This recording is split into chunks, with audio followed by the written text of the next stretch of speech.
The reason I chose to go to Indonesia for a year and also to do this documentary is because the perception, I think generally Malaysians know that Indonesians are a bit more open-minded and in fact a bit more liberal than Malaysians. But the perception is they are liberal because they don't understand Islam that much, or because their Islam is not as pure. I mean, that's the general perception.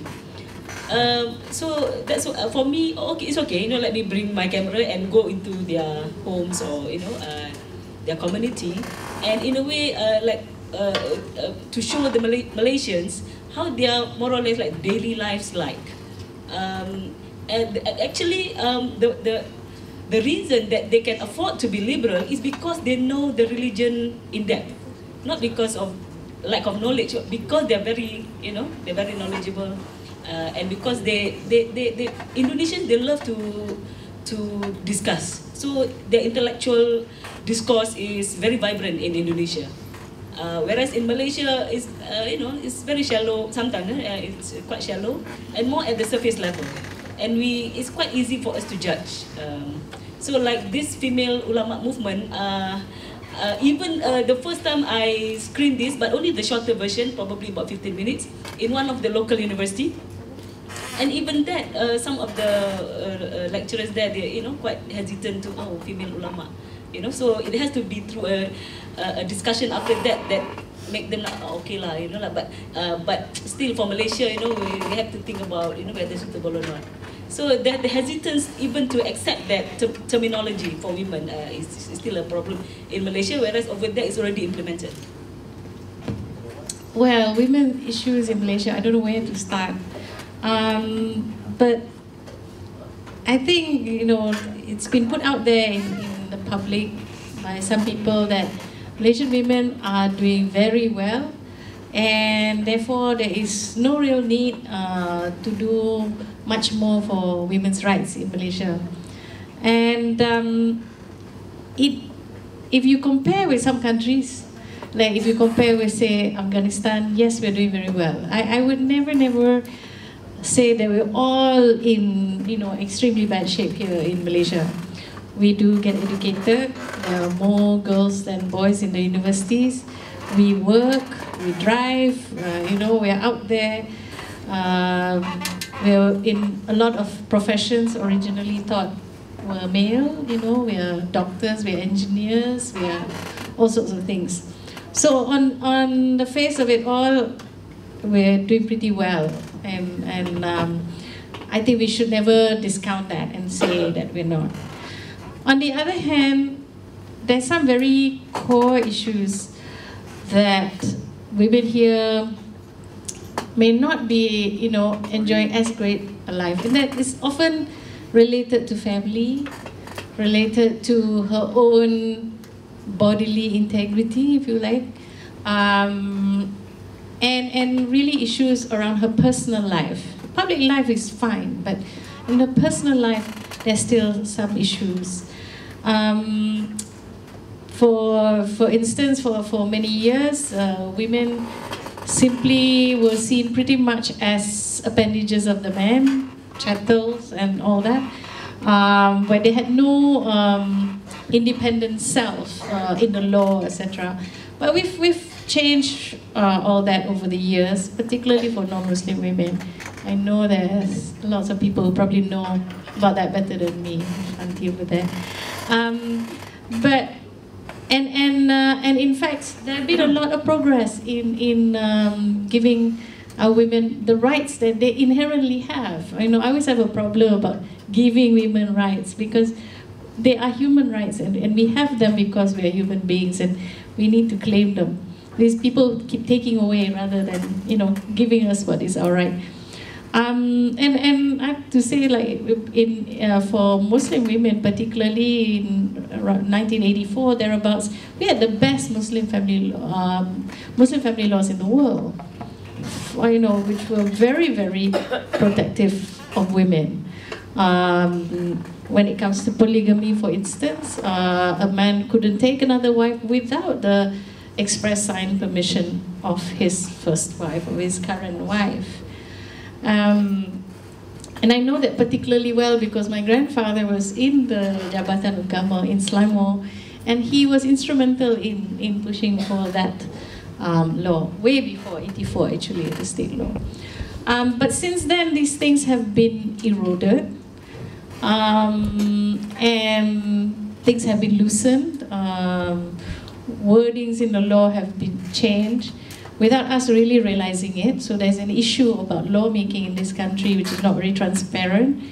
And it's meant really that Muslim women particularly have been losing a lot of their rights without them even realizing it. It's partly a problem of the system that we have, where we have state laws, where it concerns religion, and the whole lawmaking process itself is not at all transparent. It's never a discussion unless it comes up to Parliament.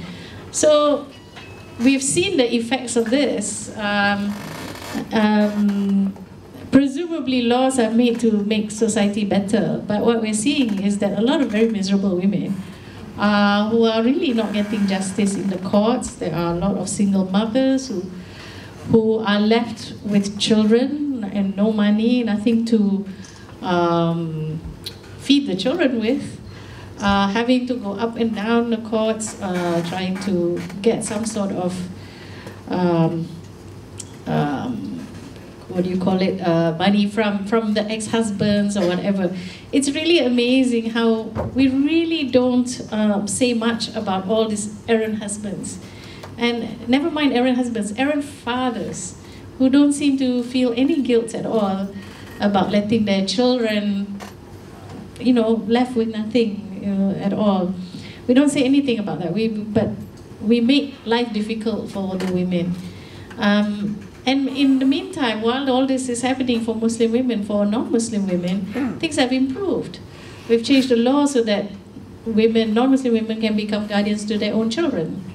It seems incredible that you give birth to these children, but you are not considered guardians to them.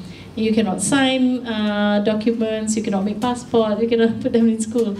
We've since changed that, so non-Muslim women can do that. For Muslim women, it wasn't so much a change of law, but I forget what you call it.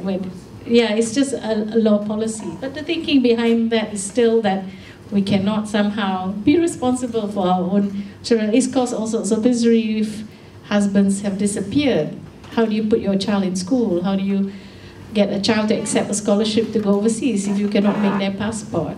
That sort of thing. It's very long, but I'm saying that we still have many, many issues, most of which are things that are very close to us, and it seems to be increasing. The number of single mothers in this country is incredible, and they're all left with not much at all, and this cannot go on.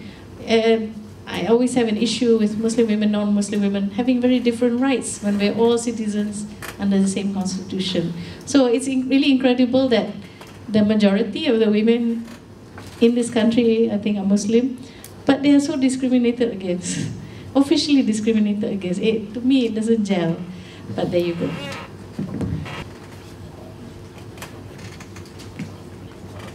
Okay, just going to summarize a bit my question that I gave to Ustaz Wanji, because mainly what we can see, why is it there are problems relating to Muslim women in Malaysia is because of the interpretation of Islam, because of how Islam is being interpreted and then how it's being implemented, especially when it comes to laws and rules relating to family laws, all those kind of things.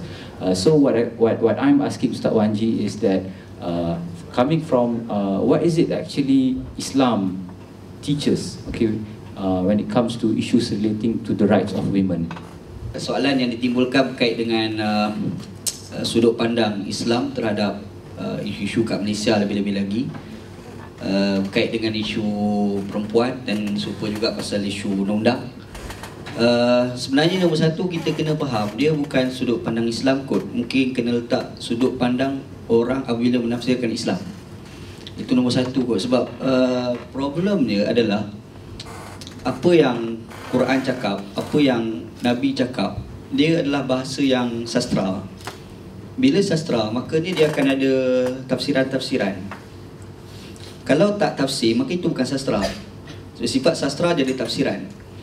Tetapi dalam sastra yang digunakan oleh Quran itu sendiri melahirkan berbagai-bagai tafsiran. Makanya lahirlah tafsiran-tafsiran pelbagai. Jadi bila kita tengok apabila berlaku tentang isu-isu yang melibatkan tentang Islam, kita tengok siapa yang menafsirkan itu. Dan apakah tafsiran itu popular ataupun tak popular. Kalau di Malaysia problemnya adalah apabila dia Islam itu ditafsirkan dalam kerangka kerajaan, namanya JAKIM, Jabatan Kekeliruan Islam Malaysia.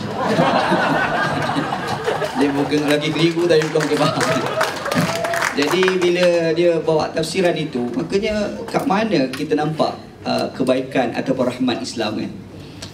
Saya secara peribadi, saya meyakini Islam tu agama adil, agama kasih sayang. Mana mungkin kalau dikatakan sebagai agama kasih sayang ada unsur diskriminasi. Lebih-lebih lagi dalam perkara yang melibatkan undang-undang kan? Tak kira lah undang-undang apa pun, hudud ke tak hudud. Bahkan hudud itu sendiri bila kita nak adaptasi dalam dunia sekarang pun tertakluk dengan tafsiran. Dan banyak kegagalan yang negara yang mengamalkan hudud tersebut. Contoh macam Pakistan dan juga di Sudan. Saya belajar Pakistan dulu Saya dapat tengok macam mana negara gitu begitu teruk walaupun dia punya perlembagaan tu katanya Islam kan. Jadi benda yang sama juga bila kita nak amalkan di Malaysia. Jadi persoalan dia tafsiran itu bagaimana. Jadi kalau kita nak base pada perbincangan Islam, orang-orang Islam, ulama-ulama Islam ni dia akan letak asas. Kalau orang belajar maqasid syariah ni, dia akan letak maqasid amma, maqasid khassa, maqasid juz'iyah. Asas bagi bangunan Islam itu adalah adilnya, kasih sayangnya. Tiba-tiba dia menafsirkan yang luar daripada kerangka itu, maka dia tidak diiktiraf sebagai sudut pandang yang diiktiraf di dalam Islam. Tapi problem kita adalah apabila Islam itu ditafsirkan dalam kerangka kerajaan, pemerintah, akhirnya golongan yang tidak bersetuju dengan kerajaan itu akan tertekan. Ataupun ada juga golongan yang Islam tapi golongan minoriti, tetapi cara berfikir mereka tu tertakluk dengan negara-negara yang mereka rojok. Saudi contoh kan. Bila ambil Saudi, dia adaptasi dekat Malaysia, hai, masalah tu. Sebab dekat Saudi orang perempuan bawa kereta tak boleh. Macam mana kita nak amalkan di Malaysia yang sudah rata-rata orang Malaysia ni, orang perempuan ni bawa kereta kan. Jadi kalau kita nak sebut atas nama Islam, saya rasa bukan Islam tu yang kita nak bahas di sini. Apa tafsiran manusia terhadap Islam. Jadi bila sebut tafsiran, dia tertakluk kepada kritikan. Kita boleh kritik. Dan mungkin ada orang kata tak boleh ni, kalau kau kritik maka kau kafir contoh kan, murtad. Pada saya itu isu kerajaan lah. Dia bukan isu base pada Islam tu sendirilah gitu. Wallahualam. Speaking as a Buddhist woman, when I was doing social work in University Hospital in 1985, I remember there was a big movement on the women's movement, trying to institute the Domestic Violence Act, Sexual Harassment Act, and also amending some of the laws relating to rape and sexual violence. So I remember the Domestic Violence Act took us 10 years to be instituted. And the reason for delay is that the Muslim the leaders say you can go ahead for the non-Muslims, but for Muslims it cannot be. If you cannot cannot apply to Muslim women. But we say no. This law is for everybody, for Muslims as well as non-Muslims. So we cannot exclude anybody. So that's why it ding dong until 10 years later. And one day the NGOs just couldn't tahan anymore, couldn't stand it. So that's why they went to the hotel where the women's minister was having a function and apprehended her and said, when are we going to have it? Apprehended her. I was a government servant, so I didn't take part in that. Otherwise, I might be the secretary. I was working, it's a working time, so I didn't. But I know that my friends were there outside the hotel. And so in the end, she has to do something, and she brought it up to Parliament, and in the end, it covered everybody. But in the process, I'm sure there are some gaps and all that need to be plugged, especially the Sexual Harassment Act. Because we can see so many women who have been very silently having to bear with the harassment from their boss, from the seniors, and from family members and all that, and they just couldn't do anything. So until now, it's our dream, that it can be instituted. So coming to polygamy, in Buddhism, it is very silent on that, because the Buddha doesn't really judge or blame. Even at that time, the kings and the rich people were practicing it, but he was just silent on that. Instead, he propagated monogamy, which really helped to bring in the rules and responsibilities of both the husband and wife, of being faithful, of being chaste, and sexual misconduct. And it was like cause and effect. If you do this, you get this, and if you do that, you get that. So if you were saying if an old man were to take a young wife, there's no problem with that. But then he might be having sleepless nights because he will thinking who is any young man eyeing at his wife. He will feel very jealous and all that, and it will cause a lot of problems and conflicts. And also it brings a downfall for people, for those who have who are unfaithful to their husbands or wives.